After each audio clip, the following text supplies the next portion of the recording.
hari Jumat 29 Maret 2026 hingga pukul 21 waktu Indonesia Barat. Kita akan mengangkat tema strategi Saung Angklung Ujo mengelola kearifan lokal di era modern ini.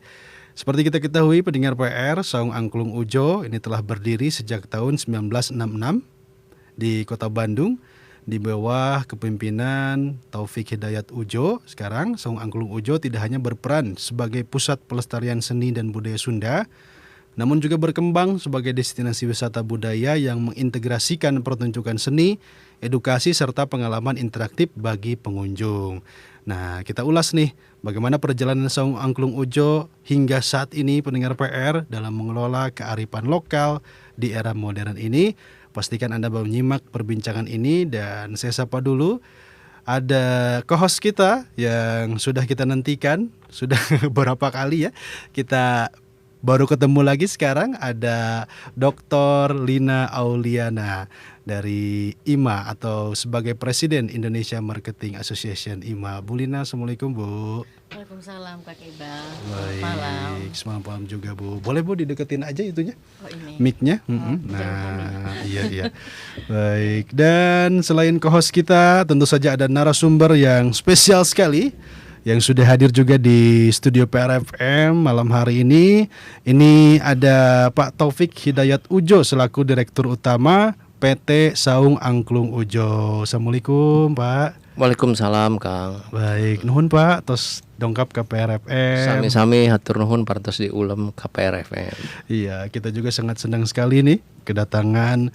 Kalau Angklung Ujo mah sudah legend atau di Kota Bandung mah Pak. Iya. Amin, hatur nuhun. Iya, jadi ini kesempatan juga nih untuk pendengar yang ingin mengetahui perkembangan terkininya gimana sih Saung Angklung Ujo teh sekarang teh dan ada apa saja di sana. Ini bisa Anda juga nanti ikut berinteraksi bersama kami di 0818811075 dan juga kita sapa Pak, Bapak Ibu. Ini ada kamera, jadi kita juga sedang live ya di TikToknya PRFM. Live langsung Nah, live.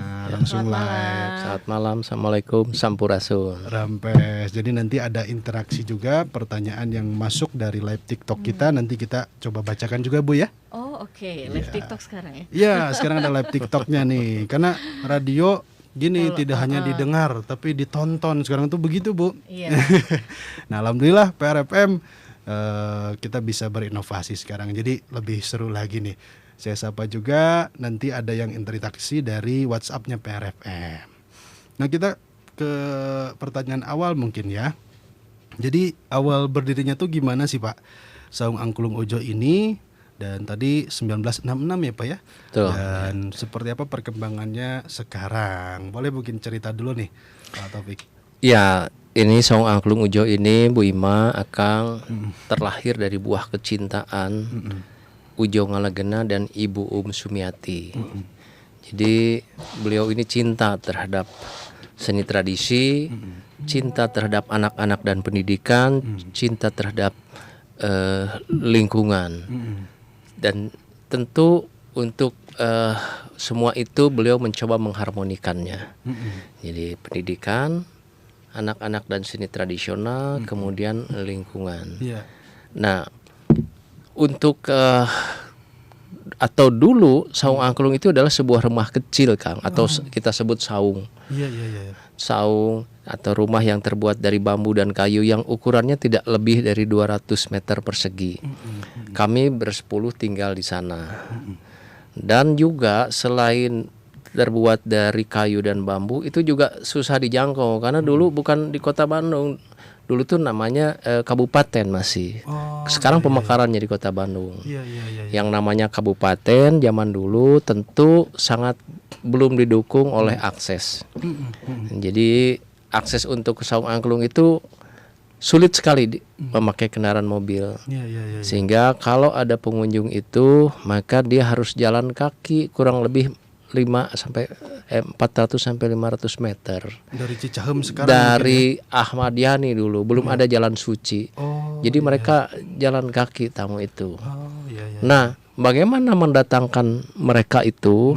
Jadi bapak itu sepulangnya mengajar, beliau naik sepeda ke daerah sini nih, ke Asia Afrika. membagikan kartu nama dari bambu ke Savoy Homan, ke alun-alun, ke Jalan Braga. Kartu nama dari bambu. Kartu nama dari bambu, kartu bambu lah itu bertuliskan Saung Angklung Ujo. Kalau ketemu orang bule berkumpul, Bapak, kalau Anda ingin menikmati seni tradisional Sunda dan di situ ada anak-anak bermain, datanglah ke tempat kami. Nah, mereka kadang-kadang datang 2, 4 orang, 6 orang dan tidak setiap hari. Dan tidak bisa lebih dari 10 orang, Kang. Karena kalau lebih dari 10 orang tempat itu kecil. Gitu ya. Tadi 200 meter persegi karena kami anak-anaknya pemainnya bersepuluh. Total dengan ibu dan bapak itu 12. Jadi Saung Angklung itu dulu adalah sebuah tempat kecil, susah dijangkau, tetapi dengan keuletan seorang Ujo Ngalagena dan Ibu Sumiati, alhamdulillah, yang dulu hanya 2-4 orang dan tidak setiap hari, sekarang bisa hampir 2.000 orang per hari. Iya. Saung kecil dulunya ya Pak ya. Betul, alhamdulillah. Dan tidak ada tempat parkir, jadi susah. Iya. Harus jalan kaki. Tapi perjuangan dari Pak Ujo tadi ya, terus untuk mempromosikan dengan langkah-langkah manualnya waktu itu mungkin ya, naik sepeda betul. langsung Yang menawarkan menggunakan bambu itu ya. ya sampai akhirnya bisa sebesar ini ya. Alhamdulillah. Alhamdulillah, Baik. Kang. Ya. Jadi di Saung Angklung Ujo itu ada anak-anak, ada seninya dan ada juga lingkungan itu yang ditonjolkan di sana ya sampai sekarang. Jadi Bapak itu malah berprinsip begini. Daripada pohonnya dipotong, maka lebih baik gentingnya dibolongin. Daripada pohonnya dirabut, lebih baik bentengnya berbelok. Dibelokkan. Jadi dari dulu sudah menerawang jauh ke depan bahwa pada saatnya nanti ini akan terjadi keseimbangan alam, sehingga kita itu benar-benar titipkan jaga itu alam, jaga alam. Jangan sampai seperti sekarang terasa global warming ya, gitu, karena lingkungan terbabat habis. Bapak sudah menjaga lingkungan dari dulu. Iya. Gitu. Semangat itulah yang membuat Saung Angklung Ujo bertahan sampai sekarang ya Pak ya. Betul. Alhamdulillah. Baik. Dan dulu ternyata masih kabupaten ya Pak. Kabupaten, jadi ada pemekaran. Iya. Jadi Kota Madia, alhamdulillah. Dan itu juga dulu kenapa bukan Jalan Padasuka namanya Ibu Ima ya? Apa namanya? Dulu Jalan Anyar. Jalan Anyar Bukan ya. Astana Anyar, Karena Anyar baru ya? gitu ya. Tapi maksudnya jadi ada di baran kiri kanannya ada Jalan Jati Handap, Cimuncong itu lebih lama dan lebih besar. Nah, ketika kebetulan ada truk nabrak tiang Jalan Anyar dan tumbang, Bapak dan kawan-kawannya bawa lagi tulisan plang disimpan di jalan, dibikin tiang tulisannya Jalan Padasuka. Gitu dengan ya. tujuan supaya orang-orang pada senang, pada mau, pada suka untuk datang. Itu itu sejarah. Ya, itu Jalan seperti Padasuka ya. Iya. Ini baru ditahu sekarang Baru bisa ya. baru tahu sekarang. nanti kalau jalan-jalan ke Padasuka, seberangnya tuh dekat Suci ada pabrik, situ masih ada tulisan Jalan Anyar. Oh iya. Nggak dicopot ya, karena Nggak itu kan ada dicopot. ceritanya ya. Gitu. Oke. Baik.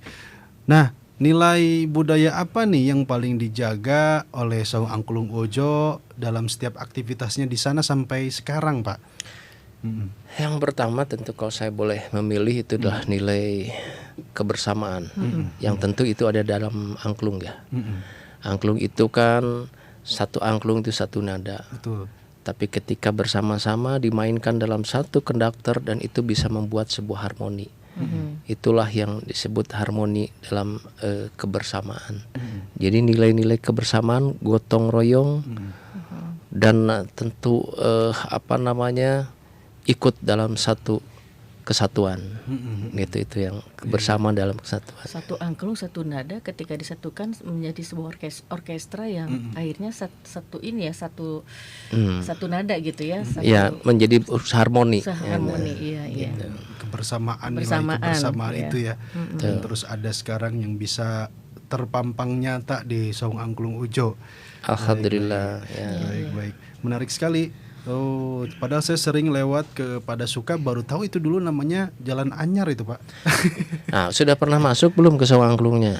Belum pernah kalau Nah saya, ini Pak. Bu, Masa tinggalnya di Kang mana? Iqbal belum pernah masuk. Dulu di Padasuka saya pernah, Pak. Tinggal di Padasuka, lewat Agak saya. disetrap ya. Ini pada sukanya di mana? Di atas, Pak, terus dari Saung Angklung Ujo kan belokan terus ke atas. Nah, daerah situlah dulu. Mungkin itu bumi asri atau apa ya. Tapi bisa disebut bumi asri itu berarti lebih jauh dari Amerika. Kenapa saya bilang begitu? Iya. Ada orang Amerika sudah pernah datang 5 kali. Orang Belanda sudah pernah datang 18 kali. Orang Australia 22 kali sudah ke tempat saya. Jadi Akang itu rumahnya lebih jauh daripada Australia, Belanda dan Amerika gitulah Bu Ima. Kan jadi sekarang saya bisa diundang langsung nih sama direkturnya ya, Bu ya. Iya, harus ke sana Kang Iqbal. Jadi ke sana nanti kita rombongan PRFM, Pak. Amin, Sopi Langsung Antos. liputan. Amin. Kalau pendengar PR ada yang sudah pernah atau yang belum pernah juga sama kayak saya, boleh Saya ya. kira komentar banyak juga. yang belum pernah. Ini ya, jadi dengan adanya perbincangan kita bisa jadi semakin penasaran tadi ya.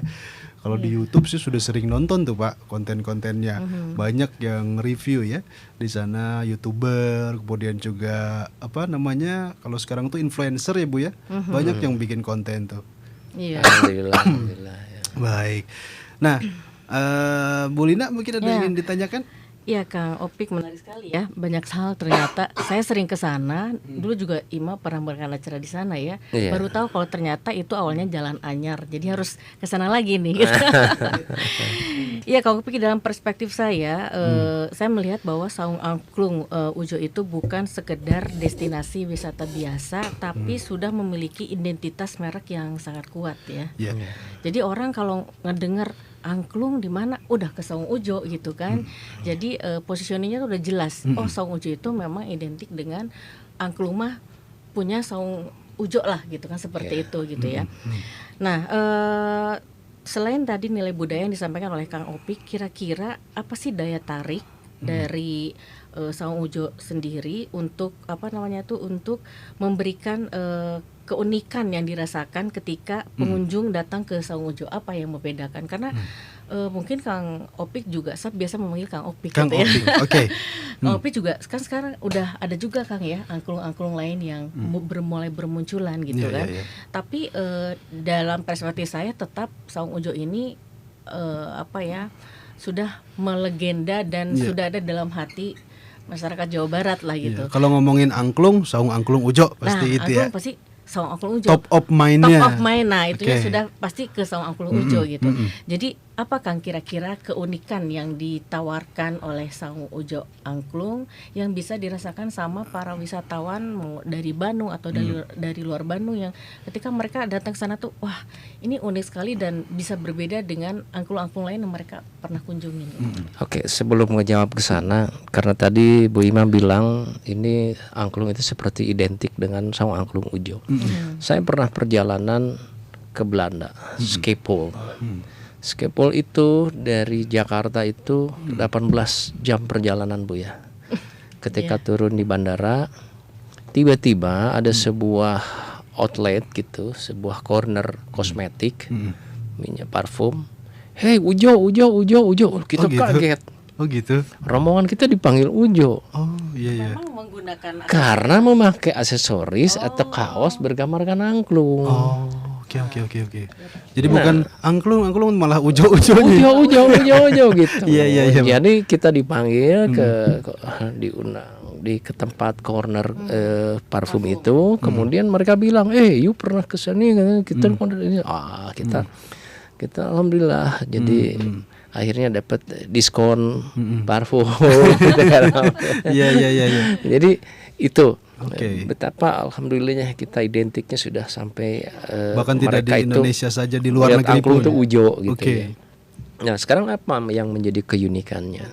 Karena keunikannya tamu datang ke sana bukan hanya sekedar melihat, tapi mereka berinteraksi. Iya. Mereka bagian daripada kita gitu. Iya.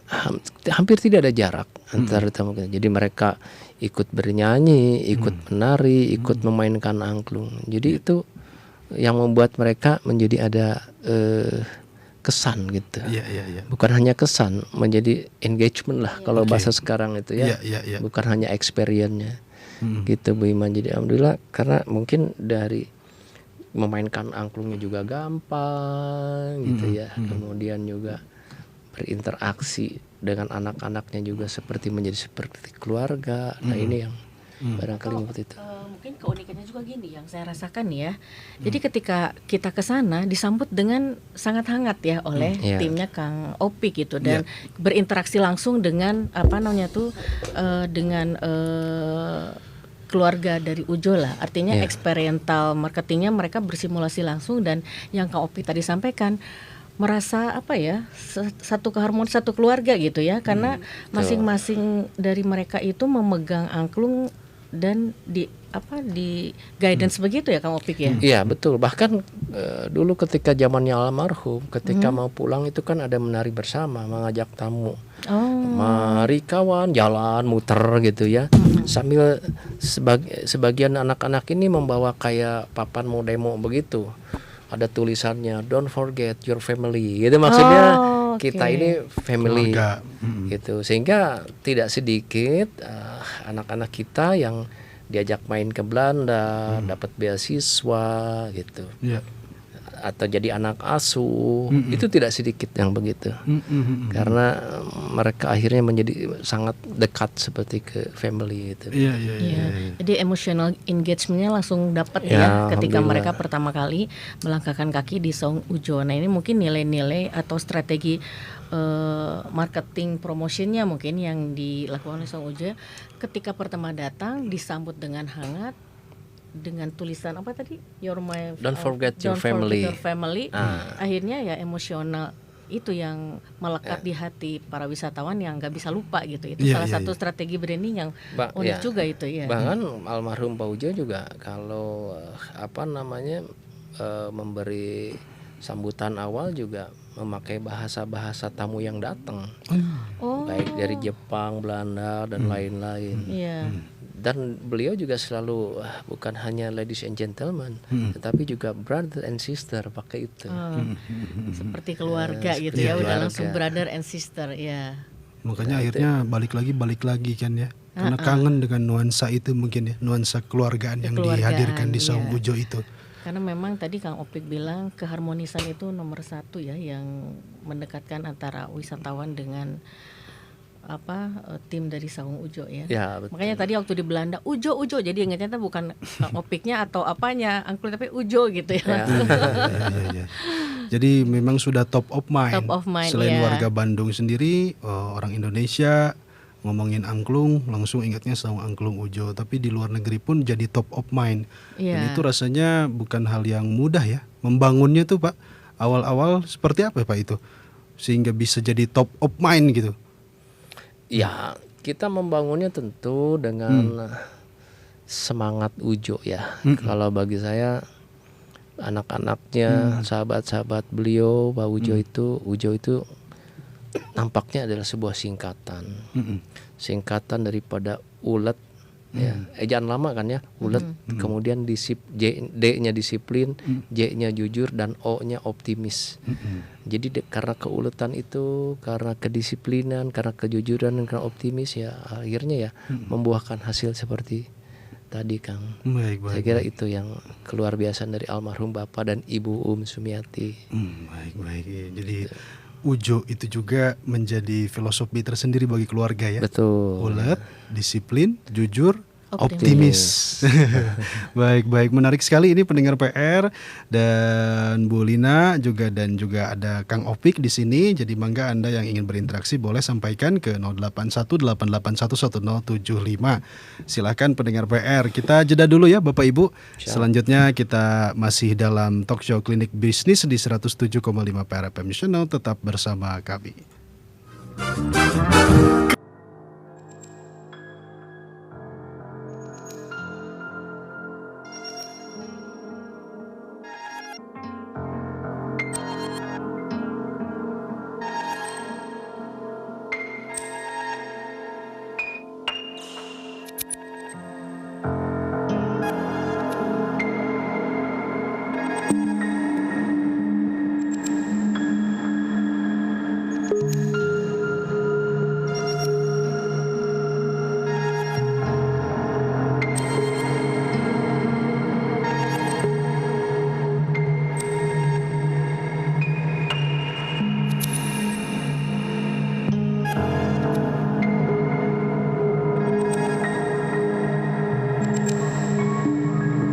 TikTok boleh juga ikut berkomentar ya. Nanti akan saya bacakan. Ini di WhatsApp juga sudah ada beberapa pertanyaan, nanti kita bacakan juga. Nah, baik Bu Lina, kita lanjut ya. Nah, ini kita kan tadi ada pengalaman budaya yang membuat pengunjung itu berkesan sampai balik lagi. Boleh mungkin digambarkan nih Kang Opik, pengalaman-pengalamannya itu seperti apa saja sih, dari mulai si pengunjungnya datang, kemudian nanti ada apa sampai selesai sampai pulang lagi gitu. Itu boleh dirunut tidak? Mungkin boleh digambarkan nih biar penasaran juga yang dengerin. Ya, begini. Hmm. Jadi sebenarnya ada macam-macam jenis pengunjung ya. Ya, ya. Ada dari berbagai negara. Ada satu negara yang salah satu dia pinginnya itu katakan dari Jerman. Dia ingin melihat dulu proses. Dari mulai bikin angklungnya, dari kemudian lihat anak-anak sedang latihannya, dan angklung sudah dibuat dimainkan. Nah, ini pengalaman-pengalaman semacam itu bagi mereka itu sangat penting ya. Khususnya tamu dari Jerman. Dari Jerman tadi. Kemudian tadi ketika pertunjukannya mereka bukan hanya menonton kan tadi, bukan hanya menyaksikan, tapi mereka memainkan angklungnya. Ya. Mereka menyanyikan itu, karena kita juga membawakan lagu internasional juga gitu untuk yang sangat terkenal begitu. Kemudian juga mereka menari, dan menarinya juga itu kita menggunakan musik Sunda gitu, yang mungkin juga menjadi sebuah pengalaman baru untuk mereka. Nah, hal semacam itu membuat mereka berutasi. Karena begini, ada bahasa you hear you forget, you see you remember, but when you do you understand. Ya, jadi you hear you forget ya. Anda dengar, kalau dengar lupa. You see you remember, ketika Anda lihat Anda ingat, kemudian ketika Anda melakukan gitu. But when you do you understand, Anda mengerti, Anda paham. Nah, di situ. Jadi tidak hanya mendengar, melihat, tapi bisa memahami, melakukan akhirnya. Begitu, sehingga dia memahami. Iya, understand tadi ya. Bagus nih filosofinya, Bu. Iya benar. Oh, jadi di dalam Saung Angklung Ujo itu ada apa sih? Ada peragaan pembuatan angklung, Kang Opik. Oh, ada, prosesnya ada. Oh. Dari Jerman tuh paling penasaran lihat itu katanya, Bu. Oh, oke.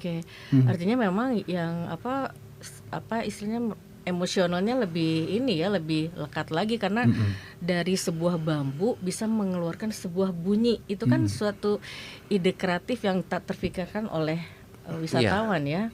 Akhirnya ada istilahnya kunjungan factory juga ya kalau gitu ya. Ya, bahkan mereka ada yang bilang ini music from heaven katanya begitu. Kenapa mereka bilang? Karena mereka ketika memainkan dan lagunya, apalagi mereka ini kan bagi mereka katanya ini sampai merasa bergetar, saya merinding. Iya. Benar. Tapi memang betul loh Kang Iqbal. Saya ke sana pun orang Bandung, ketika orkestra itu berbunyi, istilahnya berbunyi semua tuh menggetarkan hati. Iya. Benar. Iya. Karena musik is universal kan di situ ya.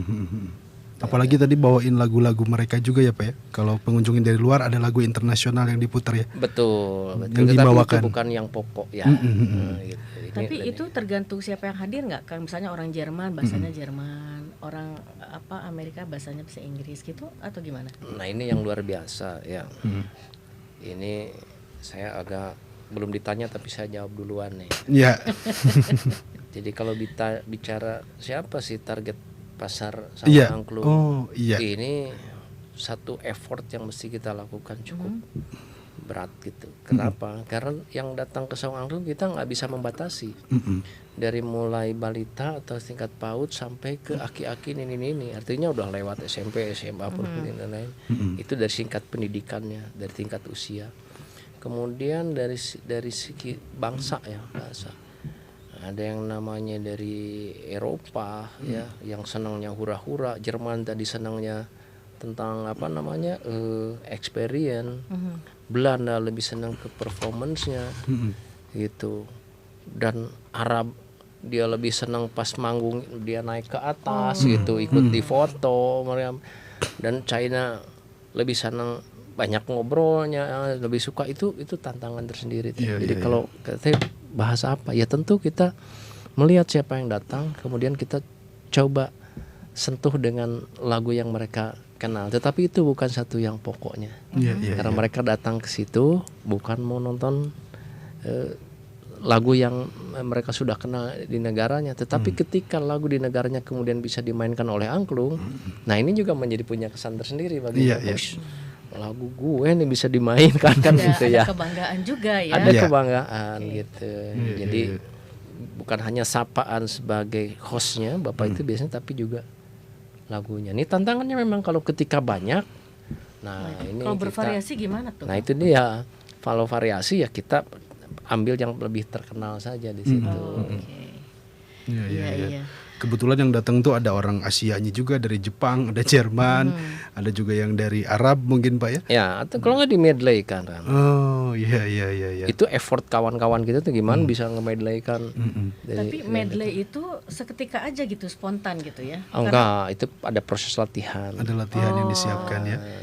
Saya kira melihat karakter dari wisatawan, karena tadi Kang Opi menyampaikan bahwa ketika orang Arab senangnya gimana, orang Jerman senangnya bagian mananya, itu artinya sudah bisa mempelajari apa ya, kebutuhan dan needs and wants daripada wisatawan yang hadir gitu. Itu suatu kelebihan yang hebat dan unik gitu di timnya Kang Opi. Artinya target pasarnya mereka bervariasi sebetulnya ya. Oh sangat.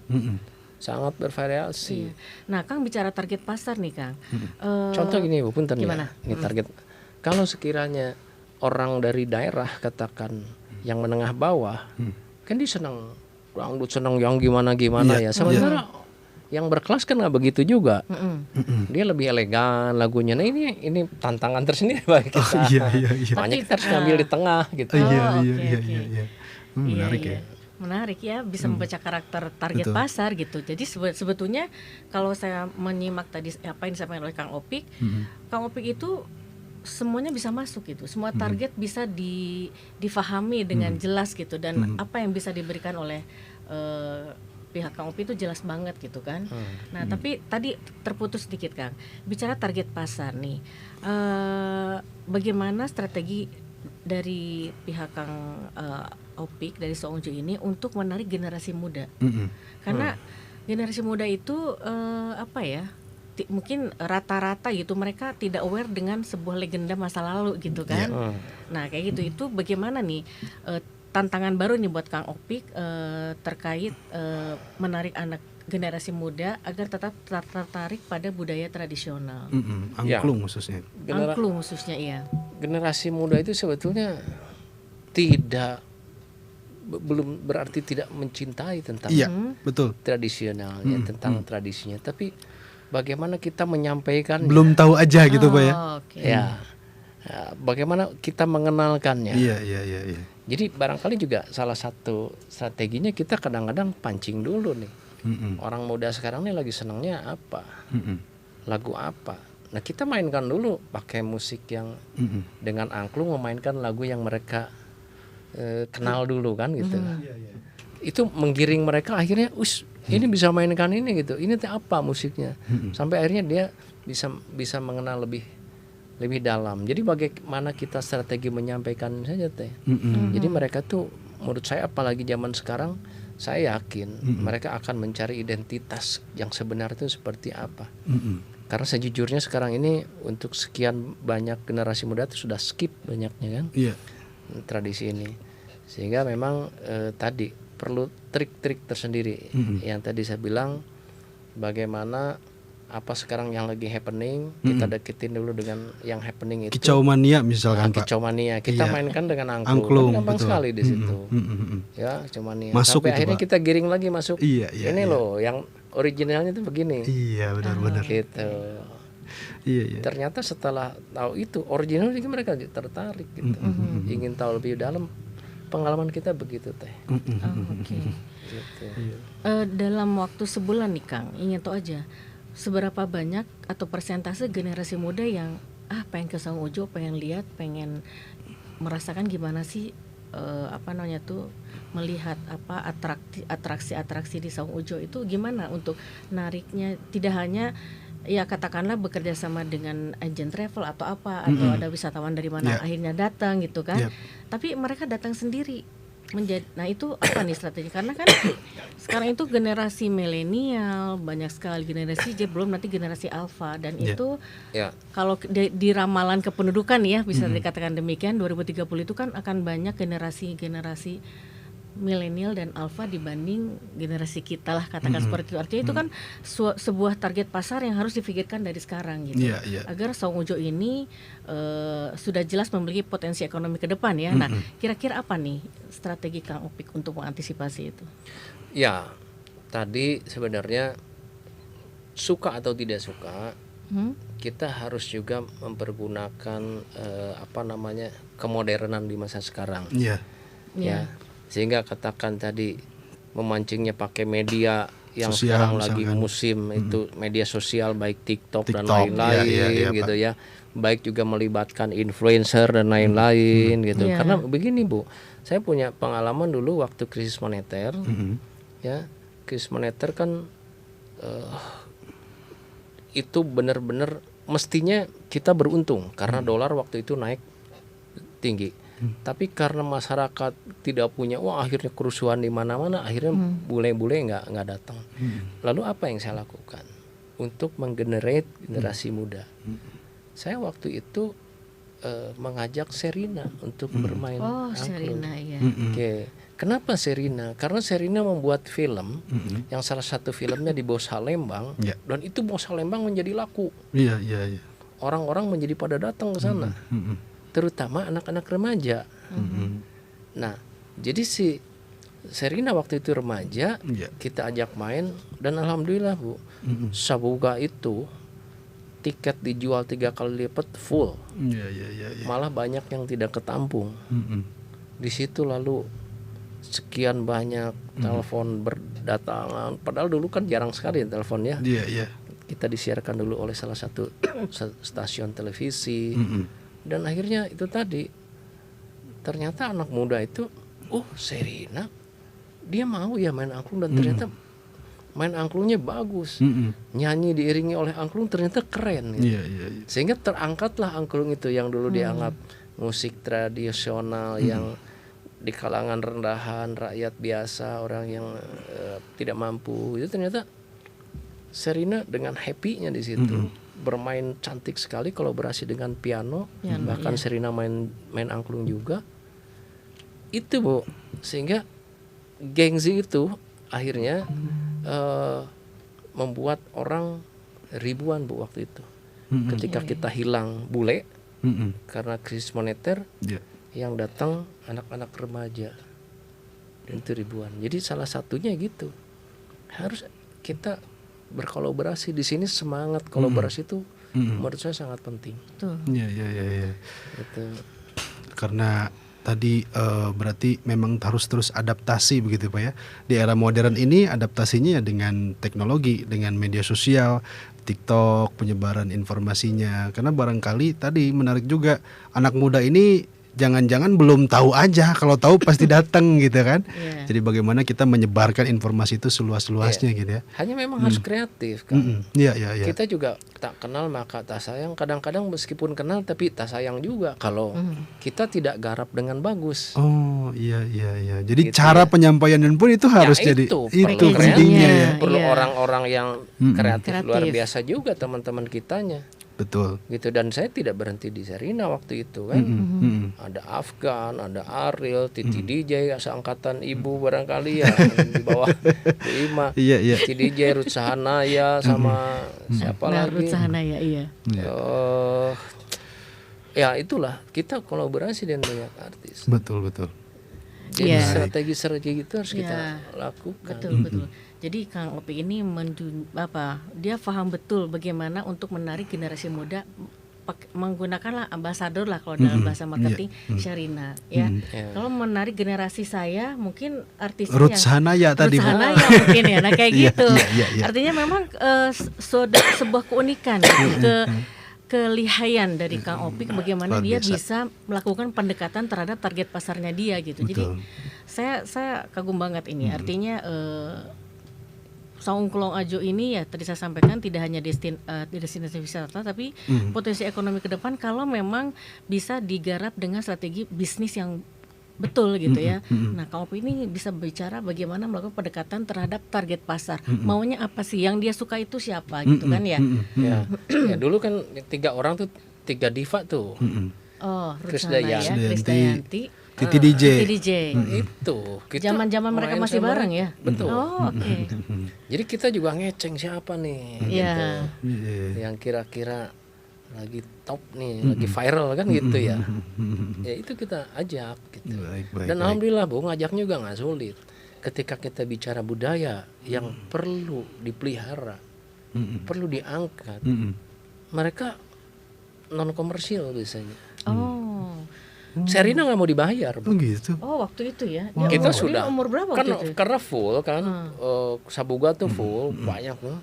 Nah ketika kita ada janji untuk memberikan gitu, mereka nerima tapi dibalikin lagi. Nah, jadi jangan khawatir, orang banyak peduli, banyak care, terutama kaum terdidik lah ya, Iya. yang paham bahwa itu sesuatu yang Perlu harus dilestarikan. dipelihara. Iya.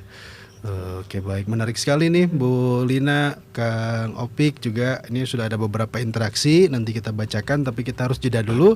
Jadi tetap bersama kami di 107,5 PRFM News Channel dalam Klinik Bisnis PRFM bersama Indonesia Marketing Association dan tamu spesial kita dari Saung Angklung Ujo, pendengar PR. Pikiran rakyat.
Baik, 107,5 PRFM Channel, pendengar PR masih bersama dengan Saung Angklung Ujo. Ada narasumber kita nih, Direktur Utama PT Saung Angklung Ujo, ada Kang Taufik Hidayat Ujo, juga ada co-host kita, ada Bu Dr. Lina Auliana dari IMA, Indonesia Marketing Association. Ini sudah ada yang interaksi, jadi kalau saya nggak bacain biasanya suka pada protes, jadi pengen dibacain dulu. Kita ke interaksi dulu ya Bu ya. Oke, ini dari Kang Andri. Assalamualaikum. Saya masih ingat waktu SD kunjungan ke Saung Angklung Ujo, ternyata pemiliknya hadir di PRPM sekarang. Nih, tadi itu mau menyapa ya Kang Andri. Terus Kang Agus, Kang, kalau pembuatan angklung itu bisa menggunakan bambu apa saja katanya. Nah, itu boleh dulu, itu dulu mungkin Kang. Jawab dulu ya. Ya. Oke, di Indonesia tuh banyak banget jenis bambu ya. Tetapi bambu yang kita pergunakan yang paling bagus itu adalah bambu hitam atau awi hideng. Kenapa awi hideng? Karena awi hideng itu menurut kita itu ideal ukurannya. Kan bambu itu ada bukunya. Jadi jarak bukunya panjangnya cukup bagus. Lalu ketebalan dagingnya juga cukup bagus. Bambu sehingga hitam. Bambu hitam sehingga kalau dipukul kayak gamelan gitu atau dijadikan angklung itu suaranya lebih pas, tidak terlalu kering juga tidak terlalu basah. Iya. Bambu hitam itu dulunya hijau kemudian jadi hitam atau memang sudah ada hitam yang dari begitu, awal? ada yang mulai dari kecil dari Udah hitam warnanya. udah hitam. Oke. Kalau ingin bagaimana bambu pilihannya itu juga panjang lagi ceritanya. Misalkan bambu yang tumbuh di dataran tinggi dan banyak mengandung kapur. Bambu yang ditebangnya umurnya yang sudah lebih dari 3 tahun tidak boleh lebih dari 5 tahun. Ditebangnya 3 buku di atas tanah. Setelah dipotong itu tidak langsung diambil, dibiarkan batangnya berdiri sampai daunnya rontok. Nah setelah daunnya rontok, kemudian ditebangnya tidak boleh lebih dari jam harus lebih dari jam 9 pagi, tidak boleh lebih dari jam 2 sore. Ya ritualnya banyak. Kalau diceritain bisa nggak tamat juga nih. Penasaran nih. Tapi ritual itunya panjang. Iya. Gitu. Mau motong tuh ada ritual dulu. Ada Bu, harus musim kemarau. Ritualnya gini, itu sebetulnya kita kearifan lokal tuh bukan mistik ya. Tapi mereka itu mempelajari, memang luar biasa. Kenapa harus 3 buku di atas tanah? Kenapa harus musim kemarau? Kenapa tidak boleh kurang dari jam 9 pagi, jam 6 sore? Semuanya itu untuk Ketahanan dari semua itu untuk mengeluarkan kadar pati atau kadar air yang ada di dalam bambunya. Gitu. Sebab kalau masih ada kadar air, selain gampang nanti pewot ya, retak, itu juga bisa kena rayap masuk ke situ. Nah itu keluhuran orang tua dulu kita tuh luar biasa sebenarnya. Iya. Padahal dulu kan kita belum tahu tuh ada kadar itu ya. Jadi jawabannya bambu hitam ya. Akan panjang lebar lagi kalau maksudnya angklung. Pokoknya bambu hitam aja ya. Oke, itu ya. Jadi untuk Kang Agus tadi nanyanya kalau pembuatan angklung itu bisa menggunakan bambu apa saja, berarti tidak bambu sembarangan. Ya, ada bambu yang bambunya. kuning juga ada, bambu uluh ada ya. Dan itu ada tekniknya juga tuh dalam memilih bambunya, jadi nggak sembarangan ya. Teh Rini, sekarang ekonomi terbilang lesu, Kang. Kalau ke Saung Angklung Ujo gimana, Kang? Kunjungannya katanya. Indis ekonomi gimana, Kang? Kalau lihat bookingan belum ada yang batal, belum ada yang cancel gitu ya. Dan setiap hari alhamdulillah pengunjung ke tempat kita rata-rata lebih dari 1.000 orang. Ya setiap hari tuh? Ya pertunjukannya bisa 5 kali sehari di tempat ya, belum di luar. Jadi pernah dalam 1 hari itu 8 kali pertunjukan. Di luar itu maksudnya di luar? Diundang keluar. Diundang, oke. Ya kemarin diundang ke kemana, Korea kemarin ya. Tapi sekarang udah jarang keluar negeri. Yang ngundang gitu ya? Lagi efisiensi. Lagi ada perang. Tapi ke Gedung Sate pernah diundang nggak, Kang? Oh sering. Iya. Yang paling sering tuh ke Jakarta sebetulnya. Oh iya. Paling seringnya Jakarta. Dulu Bali juga sering. Sekarang ya mungkin faktor tadi ya. keluarnya yang jarang, keluar negerinya jarang, dan keluar pulaunya jarang. Gitu. Tapi mereka datang setiap hari aja bisa berapa tadi peserta? 1.000. Ya. Kurang lebihnya 1.000 ya setiap hari, alhamdulillah. Ya artinya kearifan lokal itu kalau di packaging dengan baik, dengan strategi bisnis yang betul, memiliki potensi ekonomi yang sangat. Ya, tadi menyangkut daya beli ya. Alhamdulillah sih kalau kita mah sangat fleksibel sih sebetulnya, Bu. Artinya fleksibelnya begini. Tapi bukan untuk diekspor secara ini ya. Ada yang waktu itu rombongan dari daerah mana gitu ya. Mereka pakai bus yang menurut saya sudah tidak layak jalan. Dan mereka turun aki-aki ini barudak gitu ya. Tiba-tiba mau gelar tikar, mau makan, terus mau masuk ke dalam, mau botrang, terus mau nonton pertunjukan, terus ada masuk ke tempat tiket, kedah mayarnya, ada yang gitu ya. kedah mayar, tapi kita lihat, nggak apa-apa Bu, Bapak silakan aja gitu. Cenah kedah mayar ini, iya tapi abdi cenah masih kena anak hasil panen sok tuh jeung ieu cenah gitu. Kita nolak juga mereka mau, jadi maksudnya kita tidak Pak Ujo dulu menitipkan pada kami, kita bukan semata-mata untuk bisnis ya. Iya, bukan hanya komersil. Komersil itu bisnis itu hanya untuk menjadikan ini terpelihara. Oke, ya. Karena semangat utamanya tetap dalam pelestarian budaya seni itu ya Pak ya. Iya, betul. Oke, menarik sekali. Baik, kita abisin aja ini interaksinya ya Pak dan Bu Lina nih. 10 menit lagi ya. Dari kerasa, Kang Al nih, saya seorang kepala keluarga disabilitas tunanetra, punya 2 anak. Secara finansial ekonomi terbilang tidak mampu. Saya tinggal di lengkong kecil. Kalau mau leskan anak saya, apakah ada potongan harga katanya? Main aja dulu. Datang aja ke Saung free. Kemarin kita juga menciptakan angklung khusus untuk disabilitas gitu. Iya. Ada kemarin. Iya. Udah ini. Ada kemarin. Silakan jalan-jalan ke Saung, kita ngobrol di sana. Iya. Baik, mangga Kang Al ini ya. Disabilitas netra katanya. Kang Rashid, Pak Taufik, selama kunjungan ke luar negeri atau daerah lain di Indonesia, apakah pernah menemukan ada yang juga punya alat musik dari angklung seperti di kita? Kalau iya, apakah ada kesamaan dengan angklung di sini katanya? Saya nggak ngobrol Malaysia ya. Saya ngobrol salah satu negara yang ketika kita diundang kurang lebih 10 tahun yang lalu kita diundang itu ke Thailand. Oke. Di Thailand main angklungnya jago. Tetapi waktu itu ngundang kita ini dia dalam rangka ulang tahun 100 tahun angklung Thailand. Angklung Thailand. 100 tahun angklung Thailand. Dari mana? Dia mengakui angklungnya berasal dari Indonesia. Dari kita juga berarti ya. Betul. Tetapi kemudian mereka rubah suaranya, bentuknya juga agak dirubah menjadi seperti khasnya mereka. Tapi dia akuin this is from Indonesia gitu. Dan nadanya juga nada Thailand, Bu. Nah, yang mengkhawatirkan adalah mereka jago-jago mainnya, sudah jadi tempat-tempat pertunjukan.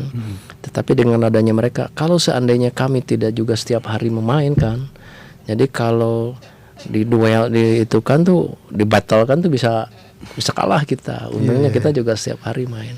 Jadi ada di Thailand gitu ya. Di beberapa tempat juga. Ada, tapi rata-rata berasal dari Indonesia. Di beberapa negara berasal dari Indonesia lah. Tapi mereka mengakui ya bahwa ini dari Indonesia gitu ya. Atau gimana? Bukan hanya di Indonesia, dari saya banyak dari Saung angklung lah yang ada hidup di Korea, di Argentina, di Jepang gitu. Dari ujo-ujo gitu kan. Artinya ujo lagi kan. Keren banget Alhamdulillah ini. gitu ya. Alhamdulillah. Gimana nih Bu, dari perbincangan kita dari awal sampai akhir, berarti strategi yang dilakukan oleh Angklung Ojo ini seperti apa sih Bu kalau kita tarik ke akademis? Pertama Kang Opik ya dan tim itu mereka bisa membaca apa sih yang disukai oleh target pasar. Nah, tapi kalau bicara target pasar, saya lihat mereka sebetulnya tidak memiliki target pasar, tapi mereka bisa masuk ke semua target pasar dengan kemampuan mereka bagaimana bisa mengengagement emosional mereka dengan menghadirkan pertunjukan sesuai dengan apa yang mereka mau. Iya, Pendekatannya tuh kebutuhan merekanya tuh pengen diapain tuh mereka bisa paham gitu. Needs-nya ya. Terus keduanya experiential marketing mereka jalan sekali gitu ya. Jadi packagingnya tuh sesuai dengan yang tadi kebutuhan daripada yang hadirnya itu siapa. Jadi yang terpenting di sini adalah Saung Ujo ini mengerti sekali apa needs atau kebutuhan dan keinginan dari tamu yang hadir dengan memberikan atraksi mungkin ya Kang ya, penampilan yang tadi disampaikan lagunya lagu seperti apa gitu kan ya. Kemudian orang Arab pengen diapain selain memainkan angklung, tari-tarian, ke orang Jerman pengen diapain. Itu yang akhirnya emotional engagement itu ada di hati mereka gitu. Nah, dari emotional engagement yang dihadirkan oleh atraksi dari Saung Ujo ini menimbulkan mereka loyal tidak hanya datang, mungkin kalau ke Bandung pasti akan datang lagi gitu ya, tapi sudah tertanam di benak mereka bahwa oh angklung di Indonesia itu ya Saung Ujo gitu. Jadi dengan pendekatan strategi marketing yang dilakukan oleh Saung Ujo itu berhasil mengangkat angklung ini menjadi top of mind di benak dan pemikiran konsumen. Tidak hanya market share tapi mind share juga gitu. Bahkan tadi yang di Thailand di mana-mana itu kan tetap belinya dari Ujo juga gitu kan, meskipun mereka modifikasi gitu kan. Itu mungkin yang bisa saya simpulkan ya, memahami kebutuhan dan keinginan dari target pasar. Itu yang penting sekali ya. Iya. Dan memberikan experience tadi ya. Experience tadi untuk mengengagement emosional mereka. Gitu. Sehingga balik lagi.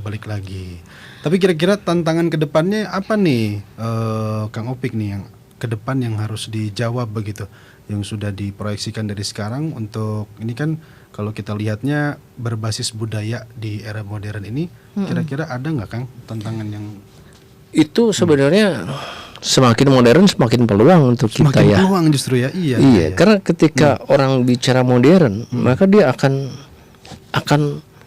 ingin mengetahui, bakal rindu kepada sesuatu yang otentik tradisional, ya, yang otentik, yang tradisional. Jadi semakin modern orang itu kita enak ini kita. Iya benar juga. Ya. Jadi jangan khawatir untuk itu. Tetapi tadi kita juga jangan ada di zona nyaman menurut saya ya. Harus terus berinovasi. Harus terus Jadi bahasa almarhum itu ya, keep the old one, create the new ones. Artinya apa? Yang kita keep itu adalah yang katakan tradisional, yang penuh nilai-nilai, tetapi juga itu masih bisa laku dijual dalam tanda kutip gitu ya. Tetapi juga create the new one. Create the new one tuh ya kita mengadaptasi apa nih? Kita juga kalau bahasa Sunda tuh ada begini ya. Ada ngigelan zaman, ada ngigelkeun zaman. Iya. Ngigelan zaman itu kumaha ramena pasar. Gimana ramenya market. Tapi kalau ngigelkeun zaman, kita bikin pasar baru. Menciptakan pasar. Gitu. Kita sudah mengarah ke sana, menciptakan pasar juga. Gitu. Dengan lagu-lagu tadi tidak hanya kita ngikutin yang tren yang ada, tapi kita harus bikin juga. Sesuatu gitu. Nah, ini memang perlu kreatif dari kawan-kawan. Harus selalu belajar, melihat, mengamati apa yang harus dilakukan gitu. Jadi intinya beradaptasi dengan perubahan zaman ya. Betul. Tapi nilai-nilai dari asli dari budaya itu tidak pernah hilang gitu kan ya. Ya, itu keep the old one-nya ya. Kalau saya lihat kan ya, Bu Lina nih dan Kang Opik, itu kan ada tempat-tempat wisata yang awalnya itu maksudnya tuh mengangkat desa wisata, tapi kok di sana tiba-tiba ada permainan-permainan modern begitu. Nah itu menurut Kang Opik yang salah di mana berarti itu? Gini sebetulnya, ini saya sampai saung angklung dikatakan ya. Kita bermain angklung, kita berkesenian, kita bukan karena ada tamu datang, bukan ada pengunjung datang, bukan ada turis datang. Tetapi turis datang, pengunjung datang karena kita berkesenian, gitu. Jadi memang kesehari-harian kita gitu, kita berbudaya, kita bisa lihat itu tadi desa buatan. Tapi coba lihat ada Cirende, ada Kampung Baduy, ada Kampung Naga. Mereka dibuat untuk tempat wisata tidak? Tidak. Tidak. Iya, betul. Kampung Naga legenda juga itu sebetulnya. Legenda, tapi menjadi daya tarik wisata akhirnya kan gitu. Iya. Jadi tidak dibuat-buat. Lain kalau tujuannya dibuat-buat bikin ini itu wisata buatan ya. Ya belum tentu itu ada yang ikut-ikutan. Jadi ruhnya belum tentu ada. Justru yang sulit seperti Saung Angklung itu bukan semata-mata infrastruktur kan. Tapi ada ruh di situ. Oke, itu yang Ciptakan infrastruktur gampang. Ada duit sekian bikin Tinggal gini-gini. bangun, ya. Tapi di situ ada ruhnya. Nah, ini yang tidak gampang. Perlu proses waktu yang panjang. luar biasa nih, Gitu. benar. Itu ya, jadi menjawab juga ya. Jadi kadang salah kaprah orang ya, dia malah tambahin permainan modern di sana, desa wisatanya di-create. Justru jangan di-create, lakukan aja yang biasa kita lakukan dalam pelestarian budaya, nanti datang sendiri ya pengunjung itu ya. Baik Bu Lina, Kang Opi, kita sudah di akhir nih. Nah, kita ke ini juga mungkin ya, apakah kedepannya IMA dan Saung Angklung Ujo ada kolaborasi khusus gitu? Atau juga ngajak-ngajak ke PRFM? Gimana nih Bu Lina? Ya, sebelum ke sana Kang, saya penasaran nih, satu pertanyaan buat Kang Opik, boleh ya? Boleh, silakan Bu. Kang Opik, kalau kita itu sebetulnya Sunda itulah Jawa Barat banyak sekali budaya yang banyak kayak akan budaya lah. Saung Angklung salah satu, angklung itu salah satunya. Tapi ada juga tarian-tarian yang dulu sangat terkenal, contoh Jaipong. Tapi kan banyak dimodifikasi gitu ya. Nah, menurut Kang Opik gimana? Apakah Jaipong itu kan ciri khas budaya Sunda, Parahyangan gitu ya, tarian ciri khas kita gitu ya. Tapi dimodifikasi menjadi sebuah tarian modern gitu. Menurut Kang Opik itu bagaimana? Kalau sepengetahuan saya, Jaipong kan juga modifikasi, Bu. Oke. Jadi dulu kan penemunya saya juga alhamdulillah kenal, tapi ini barangkali salah juga ya. Tapi saya sudah ngobrol dengan sobat ibu Kang Buki Wikago, Kang gitu Buki, ya. ya. Jadi sepakat bahwa itu juga perpaduan antara ada ketuk tilu, ada Oh, iya, penca, ketuk tilu. ada lain-lain. Itu juga kan menjadi sebuah koreo yang bagus. Memang itu bisa jadi penciptaan, tapi itu juga ngambil dari beberapa tarian-tarian yang lain. Menurut saya oke-oke saja. Itu ada modifikasi dan lain-lain, tapi ya namanya jangan Jaipongan lagi kalau gitu gitu Kak, atau Jaipongan kontemporer atau apa gitu, menurut saya ya Bu ya. Jadi jangan juga mengambil nama itu tetapi sudah dirubah dengan banyak sentuhan-sentuhan, menurut saya gitu Bu. Jadi ya kalau ini budaya lain di luar Jaipongan ya, sebenarnya semuanya juga bisa dirubah karena budaya itu terus berkembang sesuai dengan zamannya sebetulnya kan gitu. Tetapi tadi yang itu benang merahnya, nilai-nilainya jangan sampai hilang. Ya gitu. Iya. Baik. Mangga Bu Lina, gimana nih IMA ke depannya? IMA ke depannya ya dengan Saung Ujo maksudnya ya? Ya, dengan Saung Ujo. Kita pernah kolaborasi kan, waktu itu kita mau adain rakernas. Nah, kebetulan yang hadir itu kan semua teman-teman IMA se-Indonesia, yang saya memang menjanjikan, kita punya angklung loh di Jawa Barat gitu kan ya. Jadi Kang Opik belum tahu waktu itu, saya udah mempromosikan Saung Ujo karena pengen bawa mereka ke sana gitu ya. Tapi karena banyak rombongannya, akhirnya kita bikin video di mana kita bikinnya tuh di Kang Opik gitu, Saung Ujo, dan mereka excited banget gitu. Malahan setelah acara kami waktu itu tahun 2000 berapa ya, saya lupa ya. Setelah itu mereka kunjungan sendiri ke Saung Ujo gitu. Ya alhamdulillah IMA bisa berperan juga untuk memasarkan budaya, khususnya ciri khas di Jawa Barat yang melegenda, yaitu Saung Ujo. Jadi kami ingin keberadaan IMA ini khususnya untuk menjaga kelestarian kearifan lokal budaya Jawa Barat, khususnya karena saya IMA chapter Bandung. IMA ingin sekali berperan di sini tetap untuk melestarikan kebudayaan, kearifan lokal. Bagaimana sebuah budaya memiliki nilai bisnis melalui marketing strategi yang tepat gitu ya. Salah satu contohnya yang tadi sudah dilakukan oleh Kang Opik, itu sangat baik sekali gitu. Mungkin itu ya Kang Opik. Betul. Luar biasa. Ya, jadi kan Kang Opik juga IMA Kang. Oh gitu Pak. Iya. gimana? Mungkin ada pesan-pesan untuk Ya. yang serupa begitu di sana ya. Jadi yang memang bergeraknya di bidang budaya, di bidang seni. Ya, untuk kalangan budayawan tentu atau untuk apapun ya sekarang, apalagi bisnis itu, IMA itu kan sangat diperlukan untuk bisa, karena kan jejaringnya sudah luar biasa. Di situ ada istilahnya ada praktisi, ada para pelaku usaha, tentu juga sangat paham di dalam marketing. Itu memang saya kira akan sangat membantu apabila berkolaborasi ya. Tadi Ibu saya sampaikan, barangkali juga bukan cuma angklung, tadi ada jaipongan, ada yang lain-lain. Saya kira sangat diperlukan peran IMA itu, ya, karena ada praktisinya, ada usahanya, ada profesionalnya dan lain-lain, itu luar biasa. Jadi kalau sinergi dengan banyak pihak dari sisi kebudayaan, saya kira kebudayaan khususnya Jawa Barat akan jauh lebih maju dan berkembang. Baik. Siap. Baik, luar biasa nih perbincangan kita. Kalau istilah di medsos mah banyak dagingnya katanya, Bu. Alhamdulillah. Perbincangannya daging semua Daging katanya semua, gitu ya. kan. Mumpung Idul Adha kan. Benar luar biasa. Saya terima kasih banyak Kang Taufik Hidayat Ujo dari Saung Angklung Ujo sudah mampir ke PRFM. Hatur nuhun pisan. Mudah-mudahan ini jadi manfaat ya Bu ya untuk pendengar kita ya. Dan Bu Lina juga terima kasih sudah hadir Sama-sama. kembali di Klinik Bisnis PRFM. Nanti kita ada perbincangan lagi ya di topik-topik selanjutnya bersama dengan narasumber yang lain. Sekali lagi hatur